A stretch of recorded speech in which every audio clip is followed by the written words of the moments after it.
ओम श्री परमात्मने नमः. ओम श्री सद्गुरुवे नमः.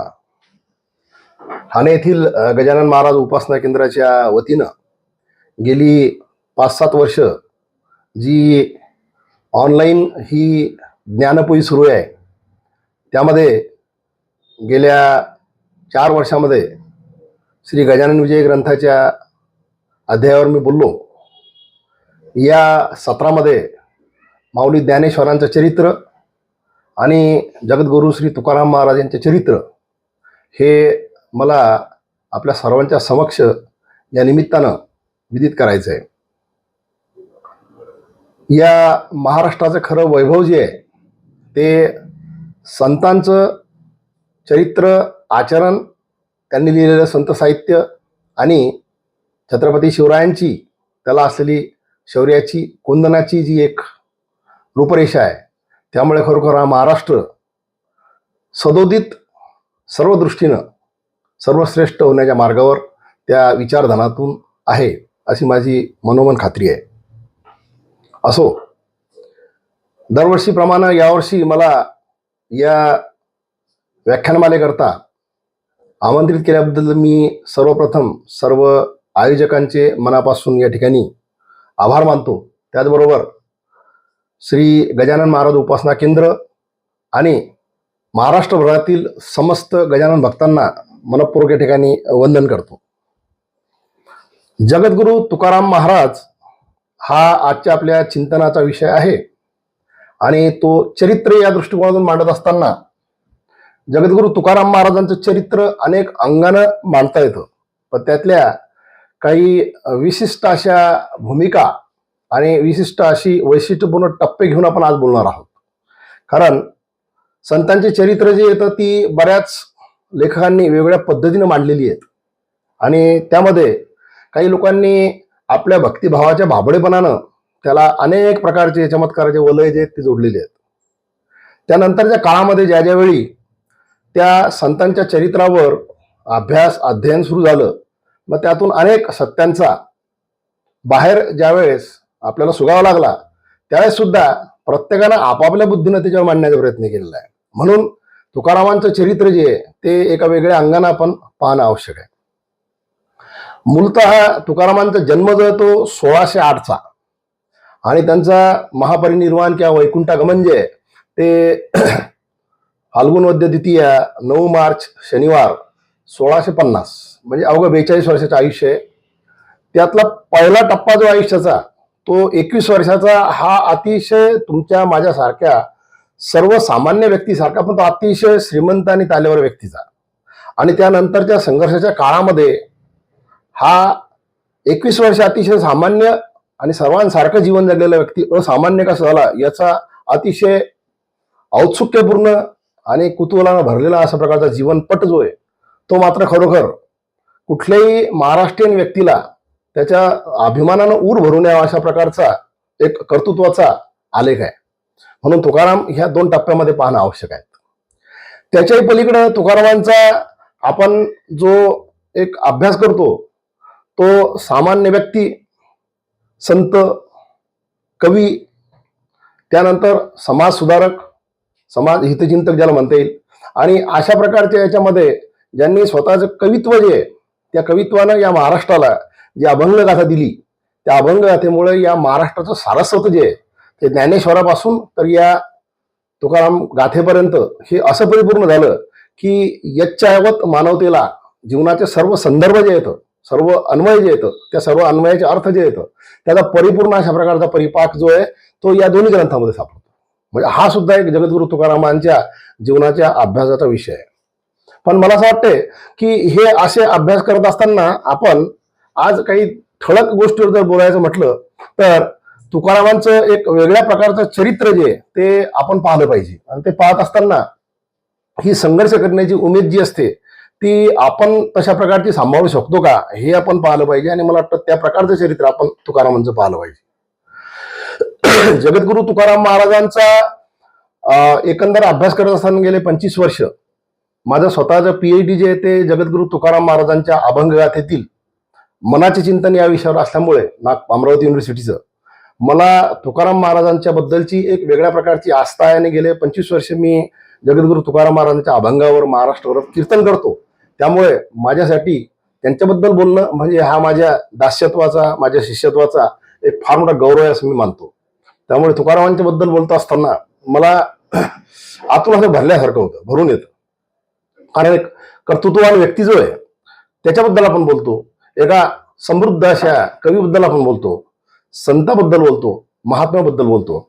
त्यावेळेस खरोखर महाराष्ट्राच्या मातीचं हे गौरव पाहून असं ऊर भरून येतं. असो, तुकारामांचं चरित्र पाहत असताना आपल्याला, आपण जसं मी डॉक्टर्स होता त्यामुळे आपण कोणती गोष्ट आजकाल जिनेटिकली पाहतो, त्याच्या जिनेटिक्सवर फार लक्ष देणं. इथून आपण हा प्रवास सुरू करूया आता की तुकारामांच्या चरित्राबद्दलचा. जिनेटिक्स हा फार महत्वाचा भाग तुकारामांच्या जीवनामध्ये आहे आणि तो आपल्याला या प्रवासामध्ये पाहायचा आहे. तुकारामांच्या एकंदर आतापर्यंत संशोधनानुसार त्यांचे 8 पूर्वज जे मागचे त्यांचा तिथपर्यंतचा शोध लागलेला आहे. त्याच्यामध्ये त्यांचे 8वे पूर्वज जे येतं विश्वंभर पंत आणि त्यांच्या पत्नी अमाबाई, विश्वंभर पंत आणि अमाबाई यांचा काळ साधारणतः ज्ञानेश्वर नामदेवांच्या बरोबरचा. त्या काळातले ते हे दोघं जण जे येतं यांचं मूळ गाव ते जावळी. जावळी म्हणजे तीच छत्रपती शिवाजी महाराजांच्या काळातल्या चंद्रबाबा मोरेची जावळी. म्हणजे विश्वंभर पंत आणि अमाबाई मोरे हे अस्सल जातीवंत मराठे की ज्याला आपण क्षत्रियत्वाचा बाणा असलेला असं म्हणतो.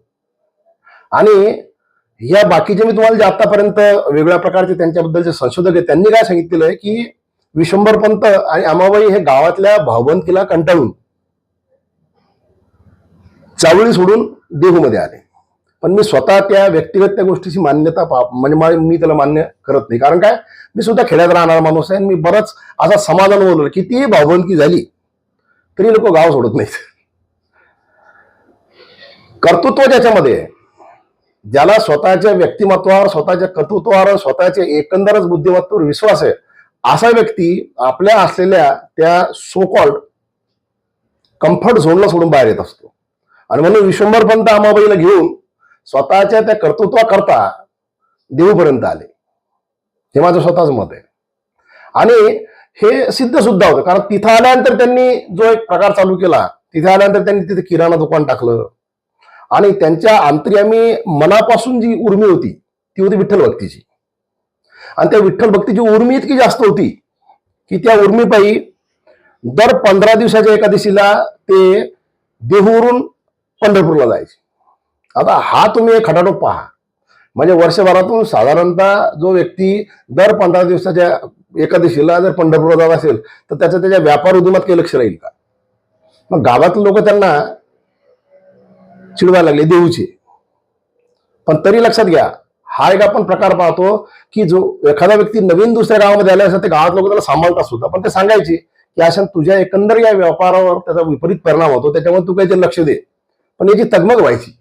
आलेल्या साधू संतांना सातत्यानं अन्नदान करणे, कारण बाजूला आळंदी आहे, आलेल्या साधू संतांचं सगळ्या प्रकारचं काळजी घेणे आणि ही पंढरपूरची वारी दर 15 दिवसाला. पुढे पुढे ह्या लोकांच्या सांगण्यावरून त्याची तगमग झाली. तर एक दिवस रात्री स्वप्नामध्ये त्यांना असा दृष्टांत झाला की एका त्यांच्या शेताजवळच्या एका आंब्याच्या झाडाखाली विठ्ठल रुक्मिणी स्वतः आहेत. आणि मग दुसऱ्या दिवशी प्रचिती घेण्याकरता वाजंत्री आणि गावकरी घेऊन ते त्या ठिकाणी गेले आणि खरोखर त्या ठिकाणी त्यांना विठ्ठल रुक्मिणीच्या मूर्त्या सापडल्या. विठ्ठल रुक्मिणीच्या मूर्त्या सापडल्यानंतर त्या व्यक्तीनं त्या गावामध्ये आणून त्यांच्या स्वतःच्या घरामध्ये, ज्याला आता देऊळवाडा म्हणतात, त्या ठिकाणी त्याची प्रतिष्ठापना केली. आता हा जो प्रकार आहे एखाद्या व्यक्तीचा चमत्कार प्रत्येक काळामध्ये वेगळ्या पद्धतीने होतात. आणि त्याची जी खबर आहे ती त्या काळातल्या मुस्लिम शासकाकडे गेल्यानंतर त्यांनी या विश्वंभर पंताला त्या विठ्ठलाच्या मंदिराच्या एकंदर कारभार राखण्याकरता 15 बिघे जमीन त्यावेळेस दिली होती. त्याला विठ्ठल टिके जमीन म्हणतात. विठ्ठल टिके म्हणजे दृष्टांत झाला म्हणून विठ्ठल रुक्मिणी आले, त्यांच्या रक्षणाकरता 15 बिघे जमीन सुद्धा आली. आणि मग यांचा व्यापार उदीम जो आहे तो अतिशय चांगल्या प्रकारे चालू झाला. विश्वंभर पंत हे अतिशय संपन्न अवस्थेमध्ये त्या काळामध्ये यायला लागले. पण त्यांच्या घरामध्ये त्यापासून विठ्ठलाची, रुक्मिणीची ही अशा प्रकारची भक्ती मिराशी होती. आता बघा, तुकारामांच्या जिनेटिक मध्ये आपण जर आलो तर ही 8 वंशापासूनची जिनेटिक्स आहे.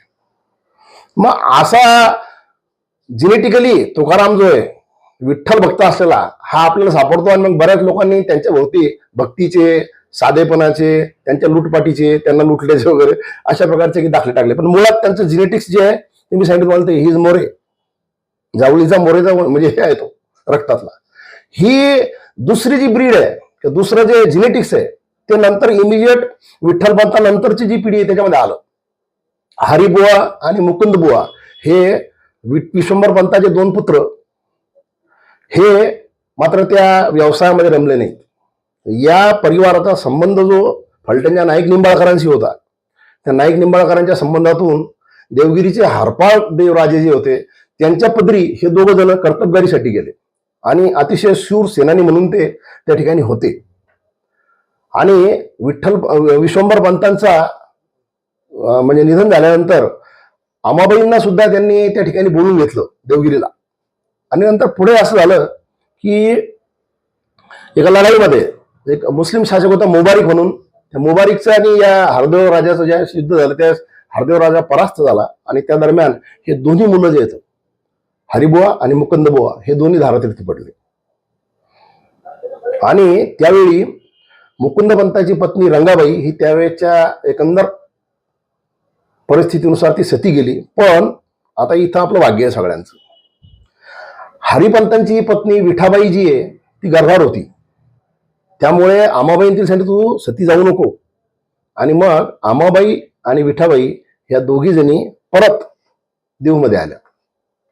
मग लक्षात घ्या, जर असा काही प्रसंग नसता तर हा पूर्ण वंशवेल जो पुढचा गेला असता. पण तुम्हाला लक्षात आलं की एका कुटुंबामध्ये एकाच वेळी हे 3 जीन तुम्हाला दिसतील, शौर्याचे किंवा 2 तरी, शौर्याचे आणि भक्तीचे, हे एकंदर ताकदीने त्याच्यामध्ये होते.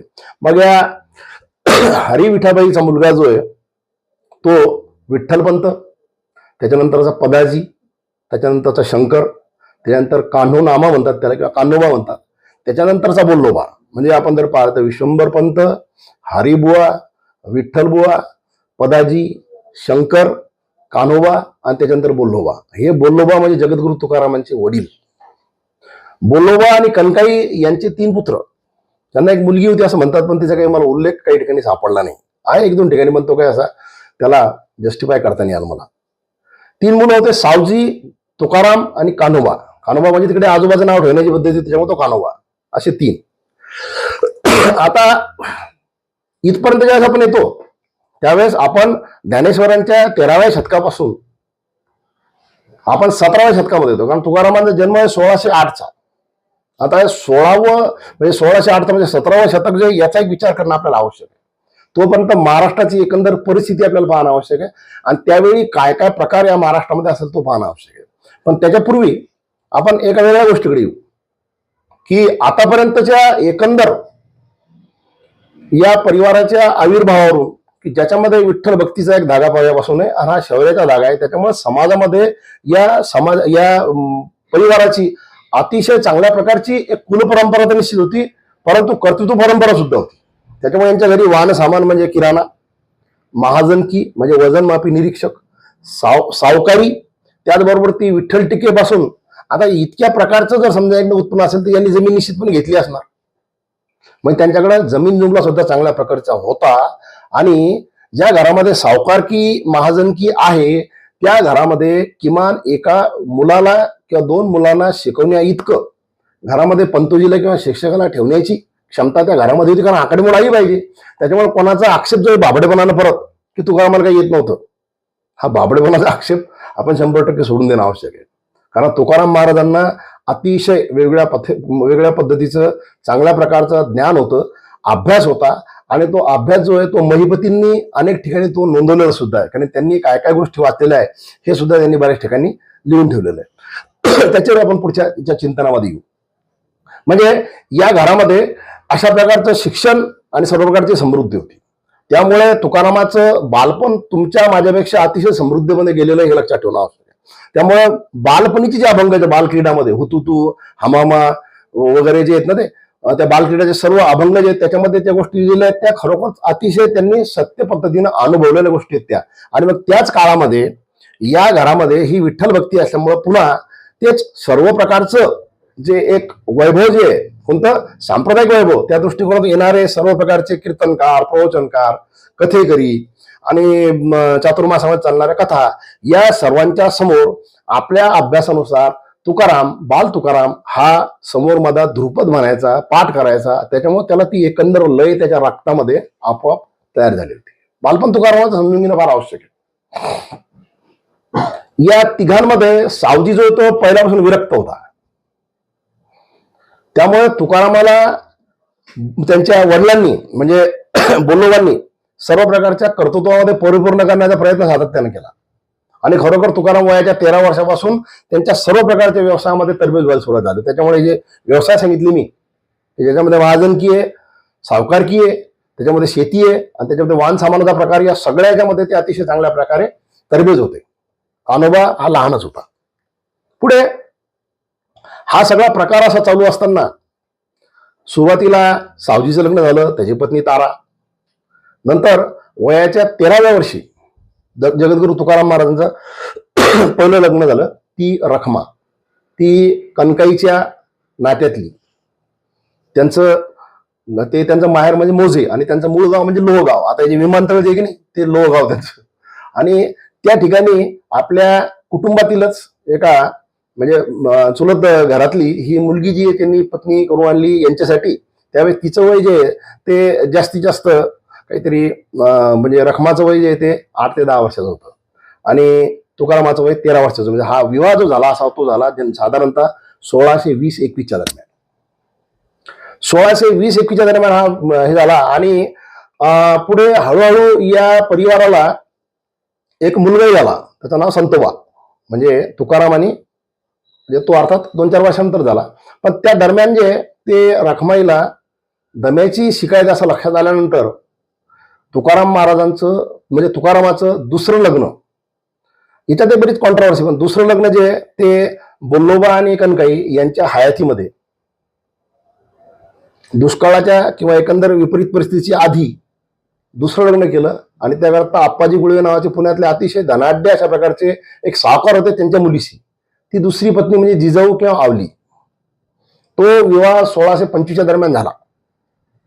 कारण याचं कारण असं आहे की जर दुष्काळाची वाताहत झाल्यानंतर जर लग्न केलं असं काही लोक म्हणतात, तर दुष्काळाची वाताहत झाल्यानंतर तुकाराम त्या लग्न करण्याच्या मनस्थितीत असतील किंवा त्यांना कोणी फोर्स करेल अशा प्रकारची परिस्थिती घरामध्ये नव्हती, हे लक्षात ठेवणं आवश्यक आहे. कारण हे दुसरं लग्न झाल्याबरोबरच वार्धक्यामुळं बोल्लोबा आणि कणकाईचा मृत्यू झाला. या सावजीची पत्नी जी आहे तारा, तिचा अपमृत्यू झाला तो 1626 दरम्यान. आणि हा विरागी असल्यामुळे यानं घराला नमन केलं सावजीनी आणि तो तीर्थाटनाला संन्यास घेऊन निघून गेला. त्याच्यामुळे जो अतिशय संपन्न अशा प्रकारचा वैभवशाली समृद्ध असा कुटुंब कबिला आणि सर्व प्रकारची संपत्तिक स्थिती, ज्याच्यामध्ये सर्व प्रकारचे म्हणजे आनंदाने अशा प्रकारचे लोक राहत होते गुणगुणीनं, त्यातले पटापट असे 4-5 लोक एकामागे गेले. आणि त्याच दरम्यान 1629-30चा महाराष्ट्रावरचा जीव घेणा अशा प्रकारचा हा एक दुष्काळाचा एक प्रकार आला. 1629 ते 30 या दुष्काळाच्या काळामध्ये आपल्या या पुण्याच्या परिभागामध्ये त्या ठिकाणी विजापूरचं शासन होतं. त्या शासनाच्या दरम्यान काही मुस्लिम लेखक आणि काही इतिहास संशोधक त्या काळातले त्यांनी त्याचं लिखाण केलेलं आहे, त्याचा सुद्धा शोध लागलेला आहे. अब्दुल हमीद लाहिरी, मिर्झा अमीन, बुझविनी आणि पीटर मंडी या 4 लोकांची नावं त्याच्यामध्ये आहेत त्या ग्रंथांमध्ये. की या लोकांनी त्या काळाचं वर्णन केलं. त्या काळामध्ये 2 वर्ष झाडाला सुद्धा असलेला पाला माणसांनी खाल्ला. सगळीकडे मृत्यूचं इतकं तांडव होतं की रस्त्यानं असे प्रेताचे खच पडलेले असायचे. प्रसंगी माणसाला माणूस खाईल अशा प्रकारची वाईट परिस्थिती झालेली होती. आता ही अशी परिस्थिती झालेली असताना सुद्धा जो एक आक्षेप तुकारामावर येतो वारंवार की त्यांची पत्नी त्याच दुष्काळामध्ये रखमाबाई आणि संतोबा यांचंही निधन झालं. म्हणजे 5-7 कुटुंबातले मेंबर जे ना किंवा सदस्य ते असे एकामागे एक गेले. पण त्यांच्यावर जो आक्षेप येतो त्यावेळेसचा की तुकारामांच्या त्या पत्नीचं निधन जे ते अण्णांना दशेमध्ये झालं, तर हा आक्षेप सुद्धा चुकीचा आहे. जसं मी सुरुवातीला सांगितलं की नाही की गावाच्या भाऊबंदकीला कंटाळून विश्वंभर पंत आले होते, तो जसा आक्षेप चुकीचा मला वाटतो तसा हाही चुकीचा आहे. कारण तोपर्यंत हा इतक्या वर्षाचा, इतक्या शतकाचा असलेला जो एक कुटुंबाचा सांपत्तिक परिस्थितीचा विचार जर आपण केला तर 2 वर्षाच्या दुष्काळामध्ये त्याला आनंद दशा होईल अशातला भाग नाही. परंतु लोकांची ती दशा पाहून आपल्या घरातलं अन्न किंवा आपल्या घरामध्ये असलेल्या काही गोष्टी ज्या येतात ह्या तुकारामांनी त्यांच्या सहृदय अशा प्रकारच्या एकंदर म्हणजे वर्तनामुळे किंवा त्यांच्या एकंदर अशा अंतरंगामुळं समाजामध्ये वाटलं असावं.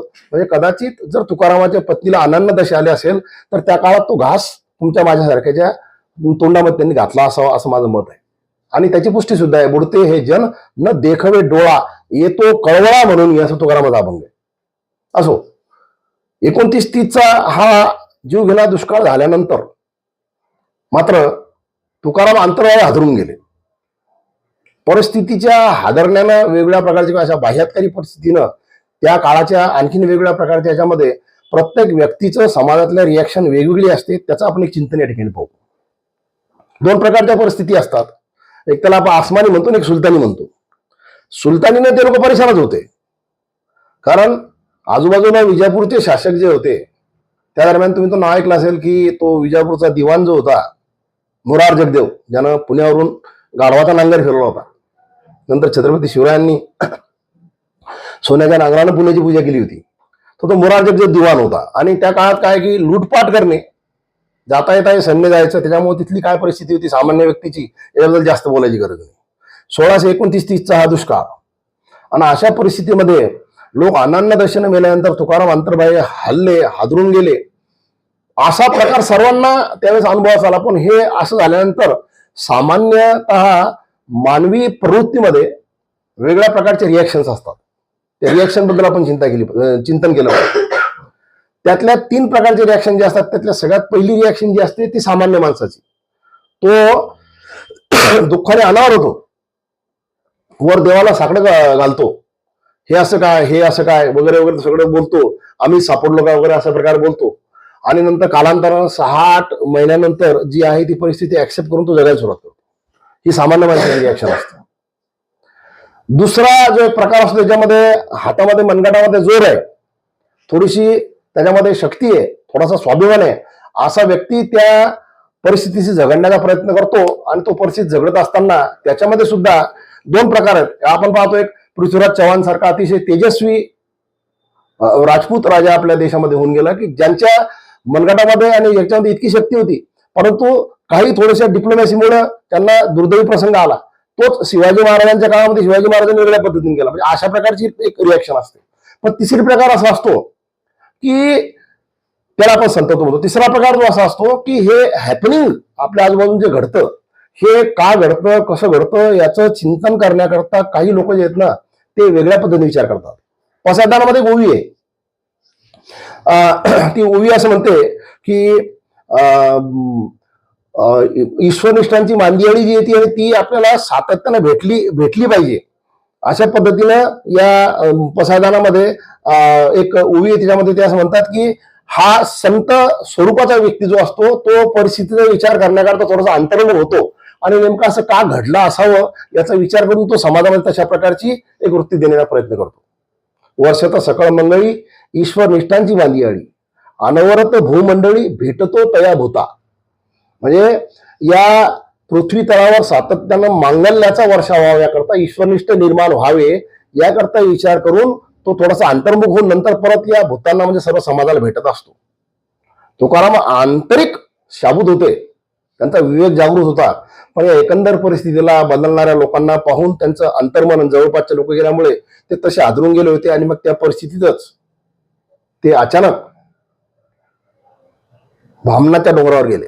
आता या भामनाच्या डोंगरावर तुमच्या माझ्यासारखा व्यक्ती जर त्या गेला असता, तुकारामच्या परिस्थितीत गेले तर आपण तिकडे निश्चितपणे फाशी घेतली असती, आपण जिवंत आलो नसतो.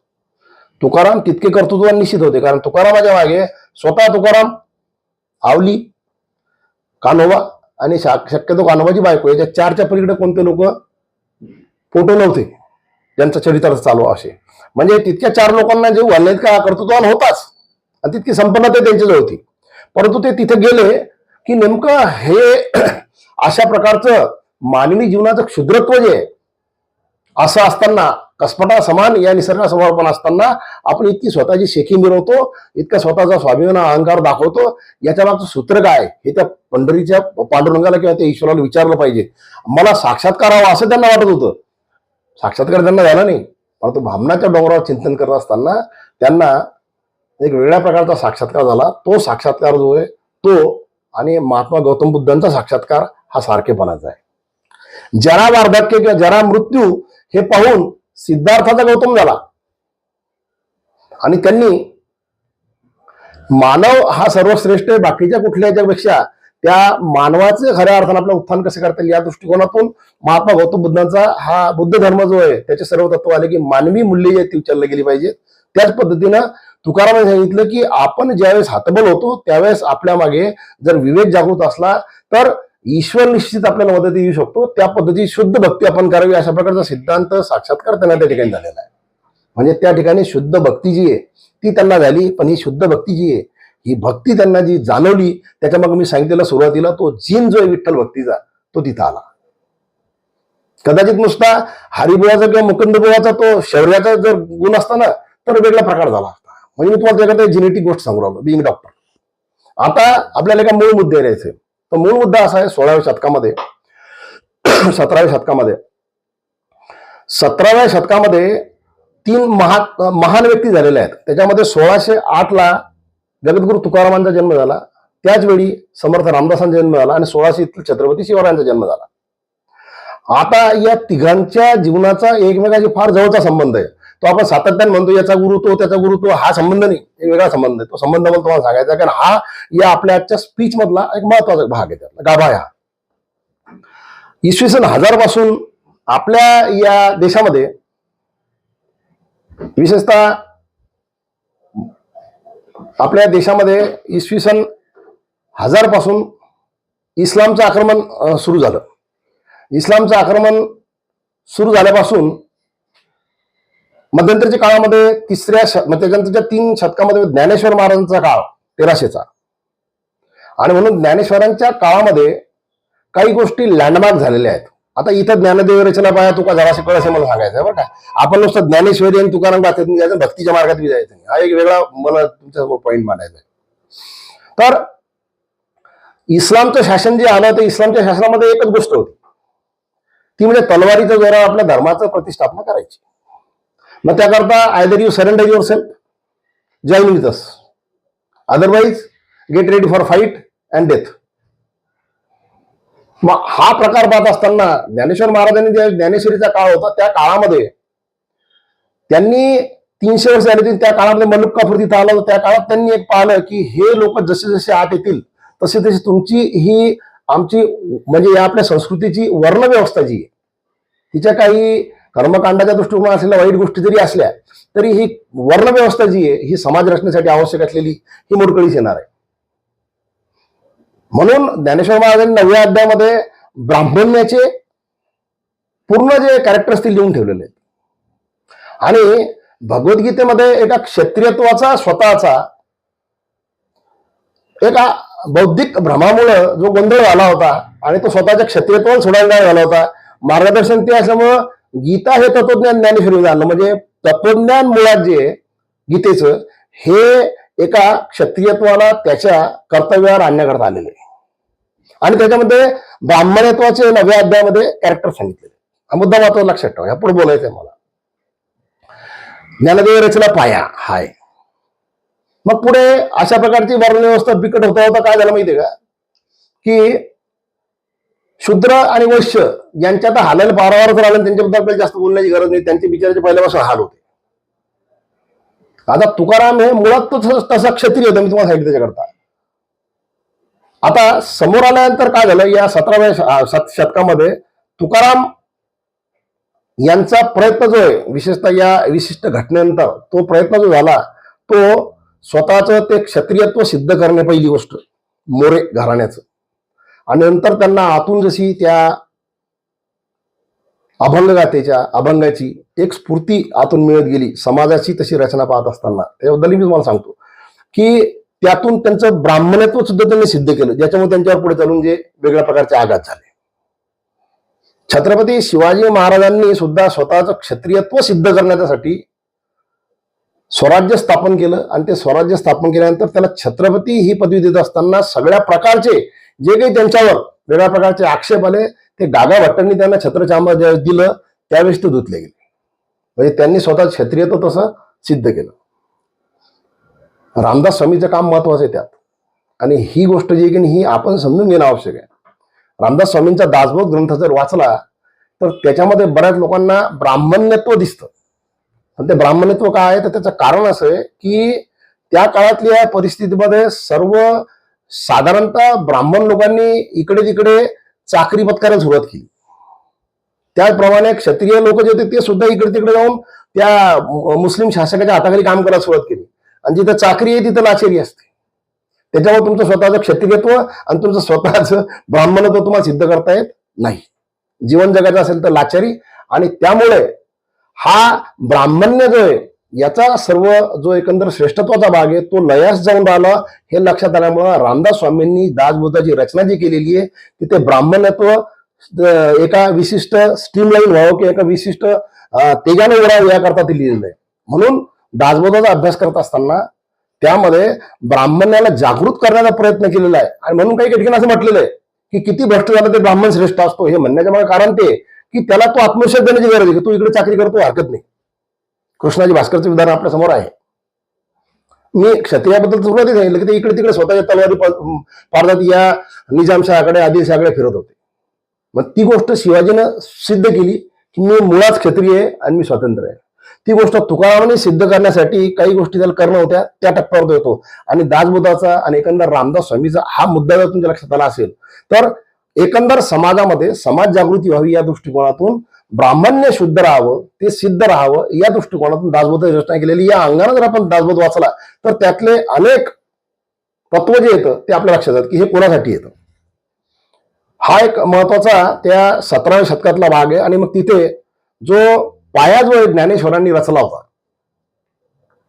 त्याच्यामध्ये ब्राह्मणत्व जे सांगितलं होतं कशा पद्धतीने राहतं ते ब्राह्मणत्व ज्ञान ग्रहण करणे, ज्ञान संपादन केल्यानंतर समाजामध्ये तशा पद्धतीने वाटणे आणि त्याच्यामध्ये निस्पृहपणे राहणे हा भाग तुकारामांनी घेतल्यामुळे तुकाराम हळूहळू ब्राह्मण व्हायला लागले म्हणून त्यांच्या पुढे आगत झाले. हा त्यातला भाग आहे. आता तुकारामांची तिथे खरी म्हणजे हे सुरू होते या त्यांच्या भामनातून वापस आल्यानंतर. ती घटना त्यांच्या जीवनातली सगळ्यात महत्वाची. वय वर्ष 21. तुकाराम हे 7-8-10 दिवस 15 दिवस तिकडे होते. तो अभंग 15 दिवस तिथे राहिलो म्हणून भगवंताचा हे घेण्याकरता भगवंत सापडले नाहीत. पण हा मूळ मुद्दा तुम्हाला मी त्याच्याकरता सांगितला 17व्या ज्ञानदेव रचला पायापासूनचा. तर तुकाराम सापडते म्हणून बोललो त्यांना पाहायला गेले. कान्होबा त्यांना घेऊन आले. येताना इंद्राईच्या डोहावर ते त्या ठिकाणी थांबले आणि त्या ठिकाणी त्यांनी पारणे फेडला असं म्हणतात, आंघोळी केल्या आणि मग लहान्या बंधूला त्यांनी एक आज्ञा केली. मला वाटतं तुकाराम चरित्रातली सगळ्यात क्रांतिकारी घटना जी ती मला तुम्हाला सांगायची या ठिकाणी. आणि त्याचं बऱ्याच ठिकाणी जे आहे ना ते विश्लेषण चांगल्या पद्धतीने केलेलं नाही. फक्त डॉक्टर आह साळुंखे यांच्या विद्रोही तुकाराम मध्ये त्याचं फार सुंदर पद्धतीने विश्लेषण आलेलं आहे. तिथे आल्यानंतर त्यांनी सांगितलं की बोलोबा कान्होबा तू घरी जा आणि आपल्या इथले गहाणखतं घेऊन ये. त्यांनी गहाणखतं आणले. म्हणजे काय करायचं म्हणे हे गहाणखत आपल्या बुडवून टाकायचे. आणि गहाणखतं जे येतं हे शोषित आणि शोषण करणारे यांचा हा वर्ण दाखवणाऱ्या प्रकारचं प्रतीक आहे. आता लक्षात घ्या इतक्या वर्षाची महाजनकी इतक्या वर्षाची सावकारकी असणारे लोक जे पैसे वसूल करणं त्यांच्याकडे काही कठीण नव्हतं. पण तुकारामांना तो साक्षात्कार झाला होता की समत्व भक्तीमध्ये येऊ शकतं. त्याकरता मी जर शोषकांची बाजू घेऊन असेल तर या शोषित लोकांना मी भक्ती सांगू शकणार नाही. आणि माझं चारित्र्य शुद्ध होण्याकरता सगळ्यात पहिली काही गोष्ट करायची असेल तर ज्याच्यासाठी माझ्याकडे बांधलेलं येतं त्या सावकारकीच्या पाशातून यांना मुक्त करणं आवश्यक आहे.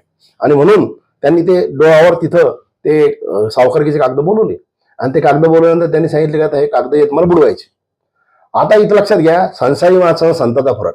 तुकाराम संत व्हायचे होते तेव्हा. कान्होबा म्हणतो माझ्या हिस्सेचे बुडवू नका. त्यामुळे काही हरकत नाही याचे अर्धे अर्धे भाग करू. तुकारामांनी अर्धे कान्होबाच्या हातात दिले आणि आपले अर्धे जे येतं इंद्रायच्या डोहात बुडवले. आणि त्यावेळी मला असं वाटतं ती सर्वात जास्त क्रांतिकारी घटना आहे. आणि त्या घटनेचं मूळ असं आहे की तुकाराम त्यावेळेस संत व्हायचे होते, समाज पुरुष व्हायचे होते. जगद्गुरु तर नव्हते. काव्य सुद्धा नसेल, एक दोन काव्य जे आहेत त्यांनी नंतर मला असं वाटतं इकडे आल्यानंतर ते केलेलं, ते वृक्षवल्ली आम्हा सोयरी, तो अनुभव त्यांचा पहिला जो आहे. पण तुकारामांचं खरं जीवनाचं बीज जे आहे ते त्या 21व्या वर्षाच्या घटनेत आहे. आणि महाराष्ट्रातच नाही तर मानवतेच्या इतिहासामध्ये सगळ्यात पहिले दिलेली खऱ्या अर्थानं अशा प्रकारच्या सावकारकीच्या व्याजातून किंवा अशा प्रकारच्या याच्यातून दिलेली कर्जमुक्ती जी आहे त्याची पहिली घटना झालेली, आणि झालेली आहे 1631 मध्ये, ज्यावेळेस तुकारामांचं वय अवघं 21 वर्षाचं होतं. ही घटना जी आहे, आज साळुंखे म्हणतात की ही घटना जी आहे तुकारामांच्या जीवनातलं अतिशय श्रेष्ठ अशा प्रकारचं जीवन मूल्य किंवा बीज आहे. आणि तुकारामांचं एकंदरच जीवन नंतरच्या 20 वर्षाच्या काळामध्ये जे फुललं बहरलं, नंतर एकंदरच ते व्यापक झालं, त्याच्यामागे या एकमेव असं बीजाचं खऱ्या अर्थानं त्याच्यामागे खरं तत्व त्या बीजामध्ये आहे, असं आज साळुंखे म्हणतात. आणि खरोखर ती गोष्ट महत्वाची, कारण नंतरच्या तुकारामाच्या प्रत्येक ऍक्टिव्हिटीकडे तुम्ही जर पाहिलं, प्रत्येक कर्तृत्वाकडे जर पाहिलं, तर त्याच्यामध्ये हा दाता म्हणून समाजामध्ये उभा राहिला हे आपल्याला पाहणं आवश्यक आहे. आता ही सावकारकी जी अशा प्रकारची बुडवली, कारण आता तो याचा भाग जो आहे दुष्काळाचा तो ओसरला, लोक कसे बसे कामाला लागले. यांची 4 जण असल्यामुळे तुम्हाला सांगितलं की कुटुंबाची व्यवस्था काही इतकी बिघडलेली नव्हती. सावकारकी बुडवली, त्याच्यानंतर वाहन सामान जे जुवाला त्याला याचं हृदयच मोकळं असल्यामुळं, श्रीमंत असल्यामुळं हा तसा वाटत गेला. कोणाकडून पैसे येईल असं काही दिसत नव्हतं. ज्याला नाही त्याला मदत करण्यात सुद्धा आजूबाजून कर्ज घेऊन स्वतः तुटून तो कर्जबाजारी झाला. आणि त्यावेळी मात्र त्या आवलीची तगमग व्हायची, त्याच्याबद्दल बरंचसं त्याच्याबद्दल आक्षेप आहे, परंतु ते सामान्यतः कोणत्याही घरामध्ये असतं. याचं एक उदाहरण सांगायचं म्हटल्यानंतर या बुडते जन देखे न देखे डोळा यामध्ये एक गोष्ट लक्षात ठेवणं आवश्यक आहे की तुकारामांचं हे सगळं बुडल्यानंतर त्यांनी एक व्यवसाय सुरू केला. शेती होतीच, त्या व्यवसायाला आजच्या काळामध्ये आपण ट्रान्सपोर्टेशन म्हणतो, त्या काळामध्ये त्याला वंजार म्हणत. आणि तो ट्रान्सपोर्ट असा व्यवसाय करणारे लोक जे येतं त्यांना आजच्या काळात आपण वंजारी म्हणतो, NTDJ म्हणतो ना आपण, भटके विमुक्त, काय म्हणतात त्याला, विमुक्त भटके. तर ती वंजार करणे म्हणजे त्या काळामध्ये बैलावर ते सामान लादून ती इकडे तिकडे घेऊन जात. पण कर्तृत्वामध्ये तुकाराम महाराज किती श्रेष्ठ होते पाहायचं असेल तर त्या काळामध्ये अभंग काही अभंग येते. तुकारामांनी त्या काळामध्ये त्या बैलावर लादून मिरच्या ज्या त्या रत्नागिरीच्या बाजारामध्ये नेल्या, तिथे विकल्यानंतर तिथे तांदूळ विकत घेतला, तिथे तांदूळ स्वस्त भेटतो म्हणून तो तिथून त्या बैलावर लादून त्यांनी पैठणला आणला, प्रतिष्ठानपूर, आणि तिथे तो विकल्यानंतर तिथे वाहन सामान घेतलं आणि परत गावामध्ये आले. त्यावेळी ही आवली म्हणते की आपल्या घरासाठी काही राहू द्या, पण त्यावेळेस सुद्धा हाच मुद्दा, पुढते हे जन देखे डोळा येतो कळवळा म्हणून या, तुकाराम म्हणते वाहन सामान सगळ्यांना वाटून टाकलं. तुकाराम अशा पद्धतीचे असल्यामुळे एकंदर अंतर्बाह्य समाजाबद्दल मानवतेबद्दल तर इतका कळवळा होता की तो व्यक्ती असं थांबू शकत नव्हता. आणि म्हणून त्या व्यक्तीला हे समाजातलं दुःख मी कसं कमी करू शकतो या दृष्टीने त्याची एकाकी धडपड चालू होती. आणि त्या धडपडीला त्याची अंतर्यामी त्या रक्तामध्ये असलेली विठ्ठल भक्ती आणि त्याला झालेला साक्षात्कार या एकंदर शुद्ध भक्तीचा यातून तो घडत होता. इथपर्यंत सर्व ठीक होतं. पण नंतर मग दुसऱ्या टप्प्यामध्ये संघर्ष कसा सुरू होतो ते पाहायला पाहिजे. आणि तो संघर्ष होत असताना काय गोष्टी होतात, कारण आता त्यांचं क्षत्रियत्व आणि ब्राह्मणत्व तुकारामांचं ह्या दोन्ही गोष्टी त्यांना सिद्ध करायच्या होत्या. त्या कशा सुरू झाल्या संघर्षामध्ये लक्षात येईल. तर साधारणतः त्याच्यामागे एक तत्व असं आहे की कोणतंही तत्वज्ञान आणि धर्म जो आहे तो काळाच्या वर्तुळामध्ये जो असतो तो महत्वाचा असतो, त्या पर्स्पेक्टिव्ह म्हणतो आपण त्याला. आणि समाजामध्ये जी समयोचित अशा प्रकारची परिवर्तन होतात त्यानुसार धर्म आणि त्याचा अर्थ बदलायला लागत असतो. हे सगळ्यात महत्वाची गोष्ट आहे. आणि धर्म आणि तत्वज्ञानाची सातत्यानं पुनर्मांडणी आणि त्याचं पुनर्लेखन असं करावं लागत असतं. आणि या दृष्टिकोनातून तुकाराम महाराजांनी सुरुवात केली त्यांच्या अभंगातून. आणि याकरता महिपती सांगतात त्या पद्धतीने त्यांनी खरोखर अनेक ग्रंथांचा अभ्यास केलेला आहे. त्यांनी कबीराचे दोहे पूर्णपणे वाचले होते, ज्ञानेश्वरी पूर्ण वाचली होती, महानुभाव पंथाचं तत्वज्ञान वाचलं होतं, अमृतानुभव वाचलेला होता, त्यांनी एकनाथ महाराजांचं भागवत वाचलं होतं. हे सर्व त्यांनी एकांतात वाचलं, कारण भामनाचा त्यांचा साक्षात्कार झाल्यानंतर भंडारा डोंगरावर ते सातत्याने जायचे, ते चिंतन करायचे आणि त्यातून ते तत्व सापडत होते त्यांना. कारण एका अभंगामध्ये शेवटी तुकाराम म्हणतात, तुका म्हणे मज न घडता सेवा, पूर्व पुण्य ठेवा ओढवला. मी कोणत्याही संताची सेवा करू शकलो नाही, पण मला हा पूर्व पुण्य ठेवा मिळालेला आहे माझ्या कर्तृत्वानुसार, माझ्या भाग्यानुसार. आणि म्हणून ज्ञानेश्वराशी तुलना करत असताना किंवा ज्ञानेश्वराच्या एका अभंगामध्ये म्हणतात, मज पामराशी काय थोरपण, पायीची वाहन पायी बरी. ज्ञानियांचा राजा गुरु महाराज या अभंगामध्ये म्हणतात. म्हणजे त्यांना सातत्याने या गोष्टीची जाणीव होती. म्हणजे तुकाराम महाराज जे बोलत होते, वागत होते, करत होते आणि हळूहळू लिहित होते, हे सगळं करत असताना त्यांना स्वतःच्या या सर्व कर्तृत्वाचा जो आहे की नाही त्याच्या मागे एक अभ्यास होता, हे लक्षात ठेवणं आवश्यक आहे. तो भोळा भाबडा किंवा अशा प्रकारचा व्यक्ती नव्हता.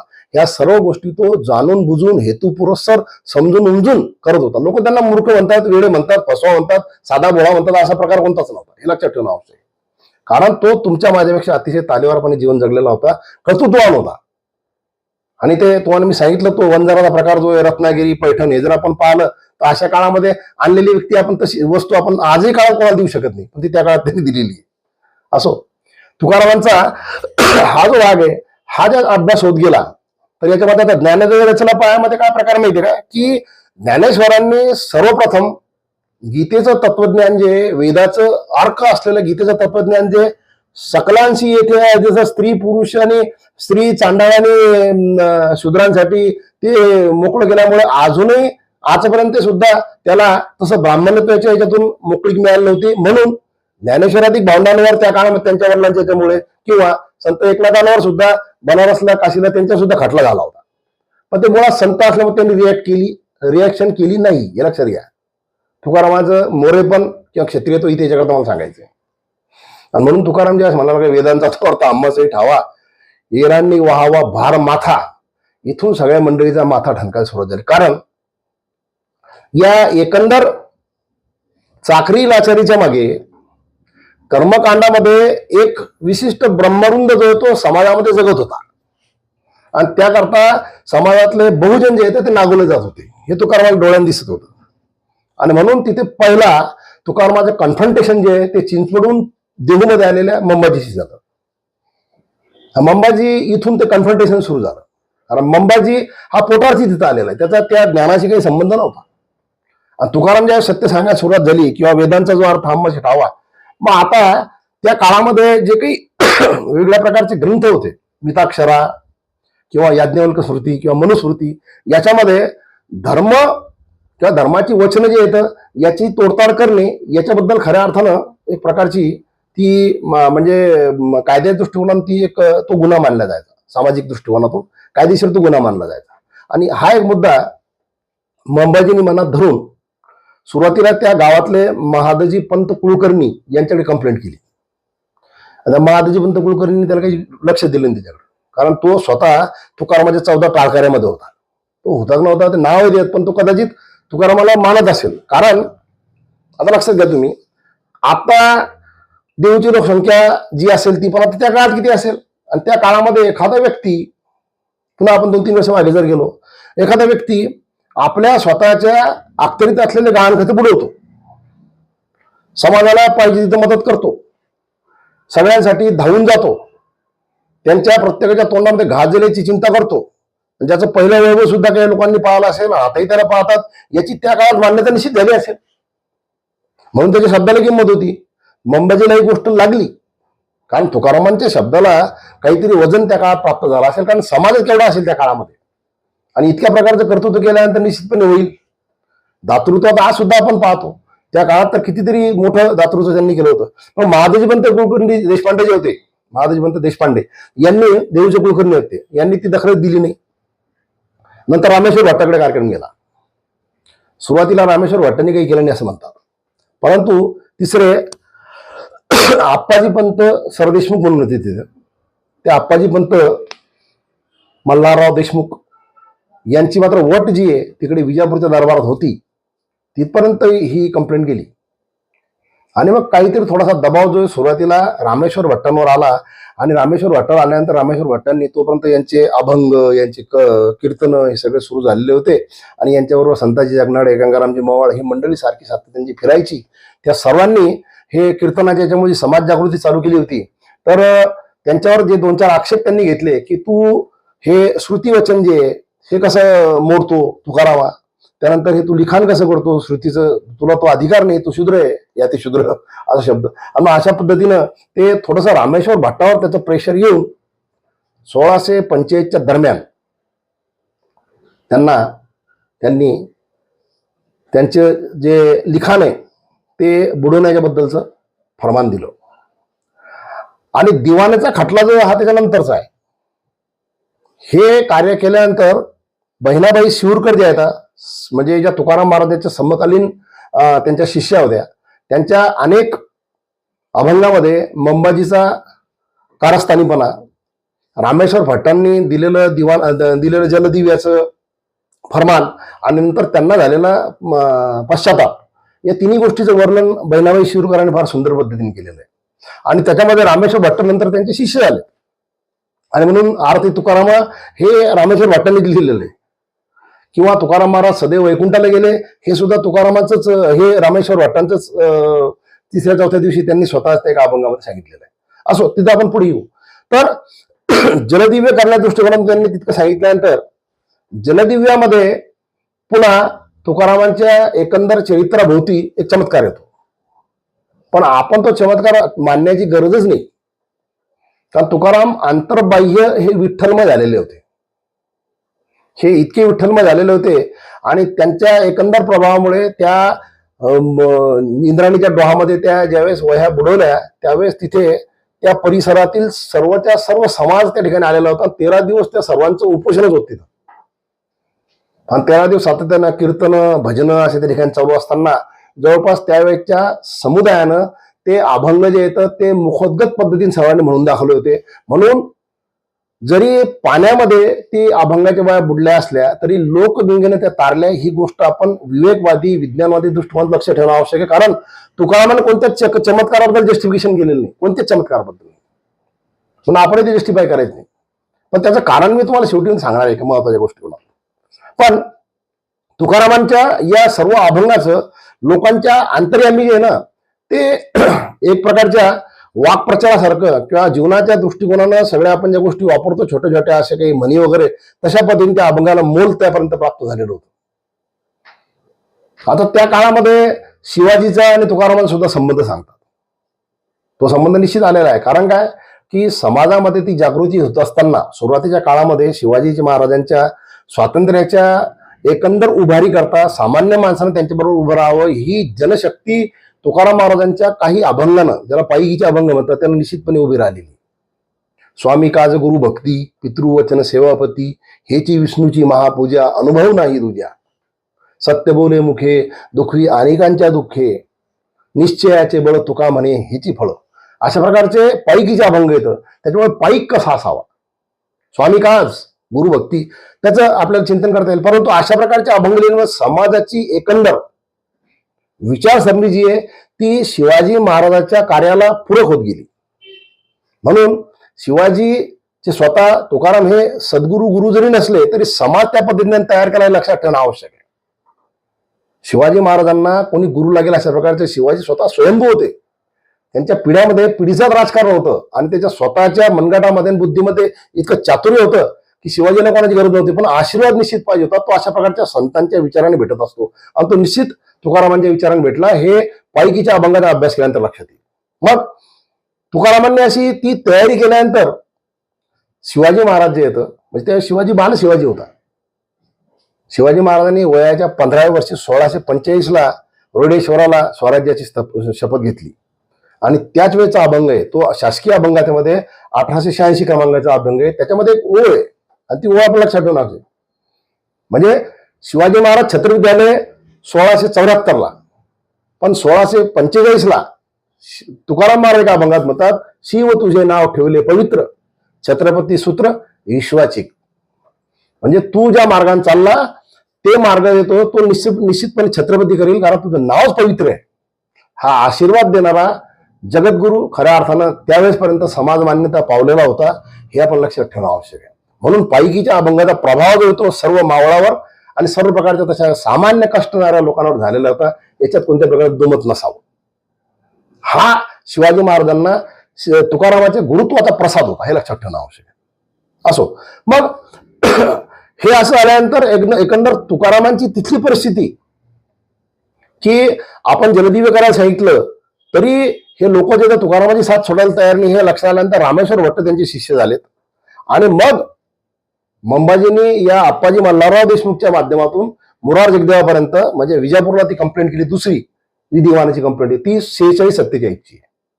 आणि मग दिवाणाने तिथे खटला वगैरे भरल्यानंतर त्या काळातली समाज परिस्थिती अशी होती की मुस्लिम शासक सामान्यतः या एतद्देशीय असलेल्या धर्मकारणामध्ये कुठे हात घालत नव्हते आणि परस्पर यांचा काटा मिटू दे अशा प्रकारे त्यांचं एक तत्व होतं. आणि मग त्या काळामध्ये त्या दिवाणाच्या एकंदर याच्यामध्ये तुकाराम महाराजांना जे काही 5-7 अशा प्रकारचे त्यांना हे सांगितले त्यांनी, म्हणजे काय म्हणतात त्याला, म्हणजे क्लॉज दिले की तुम्ही काय काय करायला पाहिजे. की त्याच्यामध्ये त्यांनी सांगितलं की तू या श्रुती वचनाची तोड करायची नाही. तू स्वतः ब्राह्मणाचा गुरु झाला, का रामेश्वर भट्टाचा गुरु होतो, हे तुला चालणार नाही. हे अतिशय धर्मबाह्य कृत्य आहे. तू श्रुतीचे वेगवेगळ्या प्रकारचे वचन करून समाजामध्ये मांडतो, हे सुद्धा चुकीचं आहे. तू श्रुतीचा अर्थ तुझ्या पद्धतीने सांगतो, हे तर अजिबात चालणार नाही. अशा प्रकारे त्यांना हे करून बादशहाच्या ह्याच्यातून त्यांना दिवाणामध्ये त्यांना काही सजा दिली. त्यांनी त्या सजा जी होती त्याच्यामध्ये असं होतं पहिले की त्यांना त्यांच्या गावातून बेदखल करणे, सर्व प्रकारची मालमत्ता जप्त करणे, बरं का, आणि परत अशा प्रकारचं लिहिणार नाही, कीर्तन करणार नाही, अशा प्रकारची बंदी करून त्यांना गावाच्या बाहेर काढून द्यायचे, अशा प्रकारचं ते होतं.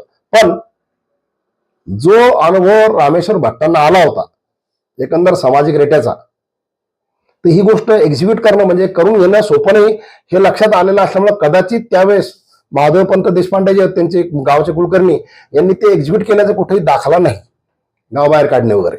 परंतु अशा प्रकारची दिवाणची ती गोष्ट होती. आणि त्याच्यानंतर तुकाराम हे असे एकंदर स्वगत असं बोलणं की अशा प्रकारचे होत गेले.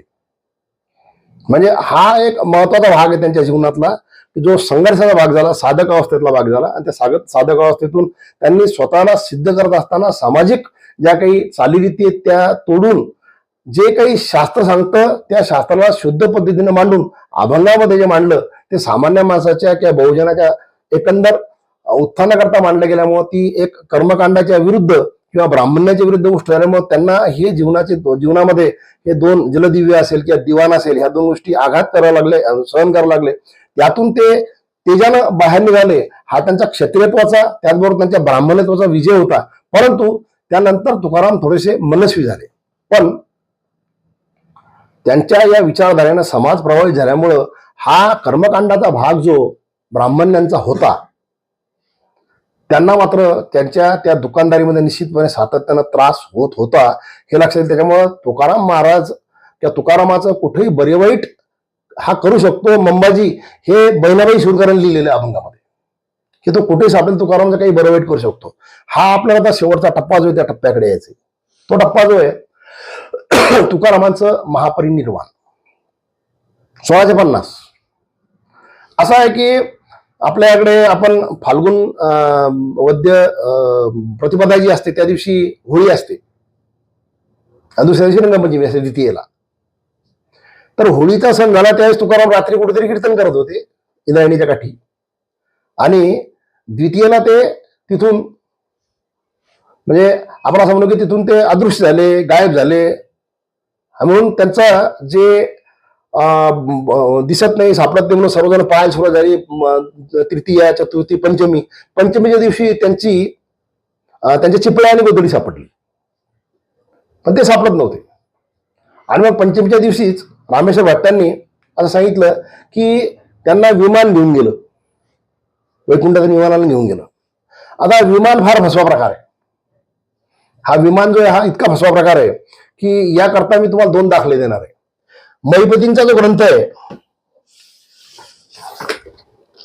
हा ग्रंथ जो महिपतींचा हा तुकाराम महाराजांच्या चरित्रावरचा आहे. या चरित्रामध्ये विश्वंभर पंताचं सुरुवात तुम्हाला सांगितलं की नाही, त्यांचा मृत्यू झाला तेव्हा सुद्धा त्याच्यात विमान लिहिलेलं आहे. आणि मी या ग्रंथामध्ये नोट डाऊन केलेलं जवळपास 12-14 ठिकाणी विमान आलेले आहे. म्हणजे त्या भागामध्ये लोहगाचं विमानतळ आता झालं, पण त्या काळात सुरुवातीपासून सुद्धा हे विमानतळ असलं पाहिजे. दुसरी गोष्ट, आपल्या सर्वांचा हा धर्मग्रंथ गजानन विजय ग्रंथ, या गजानन विजय ग्रंथामध्ये ज्यावेळेस भास्कर पंत जातात त्या भास्कर पंताला सुद्धा तुम्ही जर त्याचं चिंतन वाचलं तर त्या ठिकाणी असं आहे की भजन केले एक प्रवर मध्यान्ही सारा दिनकर महाराजांनी हर हर शब्द केला मोठ्याने. म्हणजे भास्कर पंतांचं ज्यावेळेस निधन होतं त्याच्यानंतरची जी ओवी आहे हा अध्याय क्रमांक 11 आणि त्या 11 अध्यायातली ही ओवी क्रमांक 25. एक सेकंड फक्त, 125 त्या ओळीमध्ये ते काय म्हणतात पहा. ऐशी आज्ञा होता क्षणी विमान बांधले लोकांनी. म्हणजे एक आपण त्याचा लक्षात ठेवला पाहिजे अर्थ. विमान आलं म्हणजे काय झालं, तिरडी जी बांधतात त्याला विमान म्हणण्याची एक संकल्पना होती, असावी संकल्पना ती विमानच म्हणत होत त्याला. कारण महिपतीत तर 15 ठिकाणी आणि आपल्या गजानन ग्रंथात सुद्धा भास्कर पाटलाच विमानच बांधलेले त्यांनी. तर हे विमान जे हे लक्षात ठेवायचं. मग असं विमान जे आलं त्यात ते गेले, इथून सगळा गोंधळ झाला. आणि ते सांगितलं मला रामेश्वर भट्ट म्हणजे वाघोलीचे फार मोठे श्रेष्ठ हे होते, तपस्वी कर्मठ होते, ज्ञानानं मोठे होते. त्यातल्या तुकारामाला त्यांनी सजा केली होती आणि सजा केल्यानंतर ते शिष्य झाले होते. म्हणजे अशा प्रकारचं ट्रान्सफॉर्मेशन तुकारामाचं ज्यांनी स्वतः आरती लिहिली, असा व्यक्ती ज्यावेळेस सांगतो त्यावेळेस समाज काय म्हणतो, नक्कीच विमानाला असलं पाहिजे. आपण थोडंसं ते विवेक दृष्टीने विचार केला ते विमान आपल्या लक्षात येतं. विमानाकरता तुम्ही महिभूतीचे तुकाराम चरित्र वाचा, 15 ठिकाणी तुम्हाला विमान आलेलं सापडतं. आणि गजानन विजय ग्रंथामध्ये तुम्हाला सांगितलं अध्याय क्रमांक 11 ओळी क्रमांक 125. आता गंमत इथं अशी आहे की हे सांगितल्यानंतर म्हणजे लक्षात घेण्याची गोष्ट आहे की जर अशा प्रकारचं विमान आलं असतं, म्हणजे वर्णन असे काही ठिकाणी की ते विमान आल्यामुळे तुकारामाच्या अभंगात सुद्धा ते वर्णन आहे. गरुडाची फडतकारे वगैरे पहिले तरी आले वगैरे, इतकं दैदिप्यमान प्रकाश मानलं की बाकी लोकांचे सगळ्यांचे डोळे जे दिपून गेले आणि नंतर ते निघून गेल्यानंतर तुकाराम दिसले नाही. आता तुकाराम दिसले नाही, ते सदैव वैकुंठाला गेले, ते विमान आलं, हे सगळं मान्य आहे. पण आपल्याला एका गोष्टी शोध घेणं आवश्यक आहे की ज्या घरातील व्यक्ती संतत्वास इतका महत्वाचा पडला, ज्याच्याकरता विठ्ठल साक्षात विमान घेऊन आले आणि त्यांना घेऊन गेले, त्या लोकांची नंतर समाजामध्ये प्रतिष्ठा कशी होती. तर समाजामध्ये प्रतिष्ठा अशी होती की आवली आणि स्वतः कान्होबा आपल्या परिवाराला घेऊन त्याच्या सासवडीला सदुंबरीला निघून गेला होता. मला एक सांगा की देहू गावामध्ये त्या लोकांचा किती मान सन्मान असायला पाहिजे होता. त्या लोकांचा मान सन्मान किती ठेवायला पाहिजे लोकांनी, ज्या घरातला व्यक्ती सदैव वैकुंठाला गेलेला आहे, ज्याचं संतत्व प्राप्त झालेलं आहे. म्हणजे ह्या अशा काही ज्या आहेत ना त्या लूपहोल्स म्हणतो त्याला आपण.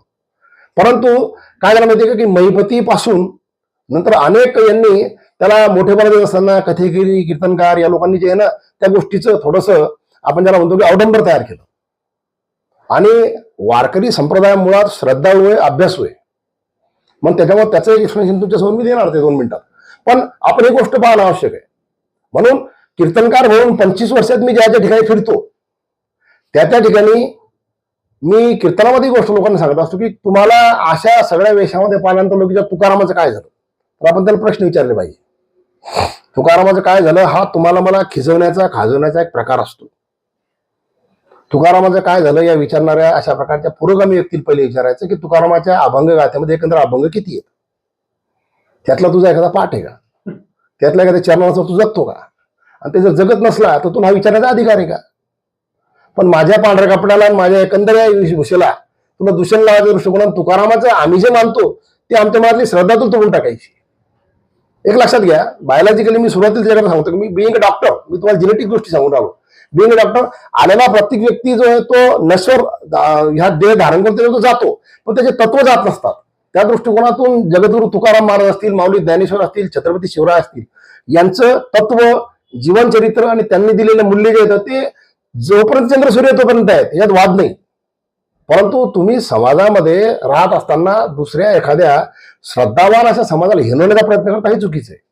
त्याचं एक्सप्लेन तुम्हाला मला द्यायचंय की एक तर तुम्ही जगून दाखवा, मग तुम्हाला लक्षात की तुकाराम सदैव वैकुंठाला गेले, तुम्हाला मला सतत अधिकार देऊन गेलेले सदैव वैकुंठाला जाण्याचा असो. तर अशा प्रकारचं हे त्यांचं महापरिनिर्वाण झाल्यानंतर समाजामध्ये त्या परिवाराला तेव्हा निश्चितपणे कुठल्याही प्रकारची अशा प्रकारच्या अधिकाराची जागा मिळाली नाही आणि त्या परिवाराची वाताहत झाली. आणि नंतर तुकारामांचे जे परिवाराचे सदस्य होते तर त्यांचा नातू जो आहे त्या नातवानी म्हणजे ते मला तुम्हाला सांगणं आवश्यक आहे की तुकारामाचं 1650 निधन झाल्यानंतर 1704 तुकारामांचे लहान चिरंजीव नारायण बुवाने देहूला त्यांचं देऊळ बांधून पहिली पुण्यतिथी साजरी केली.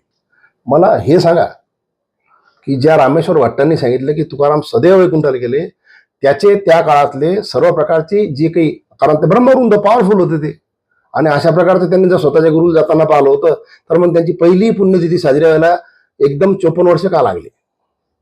हा मुद्दा महत्वाचा आहे.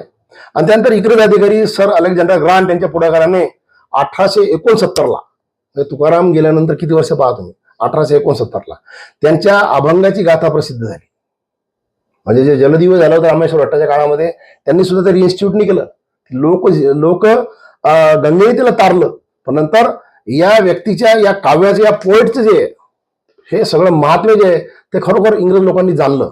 म्हणजे 54 वर्ष त्यांची पहिली पुण्यतिथी व्हायला लागला वेळ, आणि नंतर 1650 ते 1869 इतके वर्ष पहिली अभंग छापण्याकरता वेळ लागला. आणि म्हणून पहिलं चरित्र निर्माण झालं कृष्णाजी अर्जुन केळसकरांनी 1896 ला. हा इतका वेळ लागण्याचं कारण जे आहे की त्यांच्या त्या मृत्यूमध्ये काहीतरी निश्चितपणे आपण असं म्हणू शकतो कटकारस्थान असू शकतं, नैसर्गिक मृत्यू असू, बरेच कारण आहेत त्याला, बरेच गोष्टी असू शकतात. पण नश्वर देह माणसाचा जाणार याच्याबद्दल वाद नाही, तत्व मात्र राहत असतात. आणि याकरता अनेक संशोधकांनी वेगळ्या पद्धतीने मांडलेलं आहे. पण वारकरी संप्रदाय जो आहे तो मात्र तुकाराम महाराजांचं वैकुंठागमन मानतो. आणि मी स्वतः डॉक्टरच्या बरोबर वारकरी संप्रदाय व्यक्ती असल्यामुळे मी सुद्धा मानतो. मी तुम्हाला आतापर्यंत डॉक्टरची बाजू सांगितली, पण मानतो म्हणजे का की तुम्हाला ते तत्व जर तुम्ही हे केले तर तुम्हाला वैकुंठाचा अनुभव याच ठिकाणी होऊ शकतो. कारण वैकुंठ हा शब्द जो आहे त्याची फोड अशी आहे की ज्या ठिकाणी तुमचं वय कुंठित होतं ते खरं वैकुंठ. म्हणजे ज्या आनंदामध्ये तुम्ही आहात त्या आनंदामध्ये तुम्ही अहोरात्र राहू शकता. आनंदाची डोही, आनंद तरंग, आनंदाची अंग, आनंदाची, हा तुकारामाचा अभंग जो आहे हा त्याचं द्योतक आहे. कशाचा? वैकुंठ अवस्थेचा. कारण ती अवस्था आहे आनंदाची, अतिशय उच्च अवस्था जी आहे, आनंदाच्या पलीकडे ईश्वराचा अनुभव जे आहे त्याला वैकुंठ अवस्था म्हणतात. तुकाराम त्या अवस्थेमध्ये सातत्यानं होते, म्हणून 1650 ला ते वैकुंठात गेले असायला भाग नाही. त्याच्या आधी ते सदैव वैकुंठामध्ये होते. किंवा आपला समाज जो आजूबाजूचा त्याचं वैकुंठ निर्माण करावं अशा प्रकारची एक मनापासून आंतरिक त्याला अभिलाषा म्हणू शकतो आपण. म्हणजे काही ठिकाणी तुकाराम त्याला वासना सुद्धा म्हटलेलं आहे. देव वसे चित्ती त्याची घडावी संगती, ऐसे आवडते मना देवा पूर्वावी वासना. ही तीव्रता त्यांच्या इच्छेमध्ये होती. म्हणून हा समाज जो आहे तो सर्व वैकुंठाप्रत व्हावा अशा प्रकारची एक अभिलाषा बाळगणारा आणि त्यासाठी सातत्यानं विवेकानं, बुद्धीनं प्रयत्न करणारा तो त्या काळातलाच नव्हे सर्व काळातला अतिशय तेजस्वी असा जगद्गुरु व्यक्ती होता. आणि त्यांनी समाजामध्ये अशा प्रकारचं स्थित्यंतर करण्यासाठी आपल्या स्वतःच्या अनुभवातून सिद्ध झालेलं, विवेकातून सिद्ध झालेलं, आणि त्यातल्या त्यात दुःख आपल्याला आल्यानंतर दुःखालाच पाडा वाचणारा आपण असतो, पण त्या दुःखातून दुसऱ्याला सुख समजेल याचा प्रयत्न करणारा तो संत होता, संत हृदय होता. अशा प्रकारचा तुकाराम होता. मग हा वैकुंठाला गेला हे मी का मानतो तुम्हाला सांगतो, ते लक्षात ठेवणं आवश्यक आहे. कारण संत जे येतं आपलं तत्वज्ञान सांगतं या गजानन विजय ग्रंथामध्ये, संत हे भूमीवर चालते बोलते परमेश्वर, वैराग्याचे सागर दाते मोक्षपदाचे. तर हे एक्सप्लेनेशन मी वारंवार प्रत्येक ठिकाणी देत असतो की संत जे येतात ते भगवंताची ती पूर्ण सायुज्य शक्ती घेऊन येत असतात, आणि त्या शक्तीमध्ये त्यांच्याजवळ या सर्व गोष्टी असतात. आणि मग ते सायुज्य शक्तीचे घेऊन येतात तर त्यांची या पंचमहाभूतावर सर्व सत्ता असते. मी परत तुम्हाला यावेळी सांगतो, नामदेवाची पहिली पायरी आहे जमिनीत, कारण ते भूमी तत्व आहे. नामदेवाची पायरी जी आहे ती जमिनीत आहे, भूमी तत्व. एकनाथ महाराजांची जलसमाधी जलतत्व, ज्ञानेश्वर महाराजांची संजीवन समाधी अग्नितत्व. सर्व प्रकारच्या वायुपुत्रांचं, सर्व प्रकारच्या म्हणजे हनुमंताचं सर्व ठिकाणी वास्तव्य निर्माण करणारे आणि त्या प्रकारचं त्याचं तत्व सांगणारे रामदास हे जे येतं हे वायुपुत्र आहेत. आणि अनोरणीय थोकटा तुका आकाश एवढा, तुका हा आकाश होता, तो आकाश झाला. तो सदैव वैकुंठात गेला. या देहाच्या मागे तुम्ही आम्ही लागण्याचा अर्थ नसतो, ते आकाश तत्व होतं. आणि म्हणून सामान्य व्यक्ती, सामान्य बुद्धीचा व्यक्ती जो आहे त्याचं आकरण हे जमिनीवर चालत असतं. पण ज्यावेळेस तुम्ही संतत्वाकडे जाता त्या जमिनीवर चालणारा व्यक्ती आकाश एवढा कसा होतो हे जर पाहायचं असेल तर तुमच्या माझ्या या मातीनं ती गोष्ट अनुभवलेली आहे. आणि म्हणून जगद्गुरु तुकारामाचं चरित्र पाहत असताना हे केवळ 42 वर्षामध्ये जाऊन चालत नाही. याच्यामध्ये जीवनामध्ये असे अनेक कंगोरे आहेत की ज्यामध्ये त्यांनी स्वतःचं श्रेष्ठत्व नाही पण स्वतःच्या शक्तीचं सर्व प्रकारचं समर्थन आणि सिद्धता करण्याचा प्रयत्न केलेला आहे. आता यामध्ये मला फक्त हा माझा जो ग्रंथ आहे जगद्गुरु तुकाराम याच्यावर मी ब्लर्ब जे लिहिले त्या ब्लर्बचं फक्त वाचन करतो आणि मी थांबतो. कारण अभंगगाथा जी आहे मी या पूर्ण आजच्या तुकारामाच्या चरित्रामध्ये त्यांनी लिहिलेल्या एकाही शब्दाचा उच्चार केलेला नाही. आणि त्याचं मला माहिती आहे, मी जाणीवपूर्वक ती गोष्ट टाळली. कारण अभंगावर आपण बोलत बसलो तर आपण बोलता बोलता वाहवत जातो आणि मग ते मूळ चरित्र बाजूला राहत. अभंग एका दिवशी मी विशिष्टपणे वेगळ्या पद्धतीने बोलेल, पण हा माझा जो ग्रंथ आहे मना पाहिजे अंकुश, हा जगद्गुरु तुकाराम महाराज अभंगातील मनाविषयीचे चिंतन, एक अभ्यास, याच्यावरचा हा फ्लो ग्रंथ आहे. आणि त्याचं ब्लॉग जे लिहिलं मी ते तुम्हाला सर्व दृष्टिकोनातून तुकारामाच्या चरित्राचं अभंगाचं एक वैशिष्ट्य सांगेल. अभंग आता म्हणजे महाराष्ट्राच्या सांस्कृतिक, सामाजिक, वैचारिक आणि साहित्यिक वैभवाचा अनमोल आणि अक्षर ठेवा. व्यवहार्य कर्म, शुद्ध भक्ती, विवेकी ज्ञान, सत्यनिष्ठा, अनन्य शरणता, सत्वशील आचरण इत्यादी मूल्यावर सखोल उपदेश करणाऱ्या अनेक पदराचे हे भरजरी वस्त्र आहे. या अभंगांमध्ये खलाचा सज्जन, सज्जनाचा संत आणि संतांचा भगवंत करण्याची अद्भुत क्षमता आहे. मी आता जे तुम्हाला सांगितलं की सदैव वैकुंठाला तेच गेले, तुम्हाला मलाही पाठवून देऊ शकतात, कारण या अभंगामध्ये खलाचा सज्जन, सज्जनाचा संत आणि संतांचा भगवंत करण्याची अद्भुत क्षमता आहे. आता या अभंगाला लोकांच्या जीवनावर परिवर्तन कसं आलं? अभंगाच्या साक्षीने सामान्यांनी आपल्या समस्यावर तोडगा काढीत मनोमन कृतज्ञता व्यक्त केली. तुम्ही पहा, बऱ्याच ठिकाणी आपल्या जीवनामध्ये काय अडचण आहे, तुकाराम अभंग आपल्याला मदत करतो बऱ्याच ठिकाणी. म्हणजे आपण आपल्या इंद्रियावर किंवा आपल्या विचारावर काही ठिकाणी चूक होत असेल तर बरोबर तिथे आपल्याला एखादा अभंग लक्षात येतो, आपण आपल्या जीवनावर तिथं म्हणजे आपल्या याच्यावर आचरणावर त्या ठिकाणी बदल करत असतो, बरं का. म्हणजे सामान्य माणसं या अभंगातल्या प्रत्येक शब्दाला आपल्या जीवनामध्ये तसं वापरतात.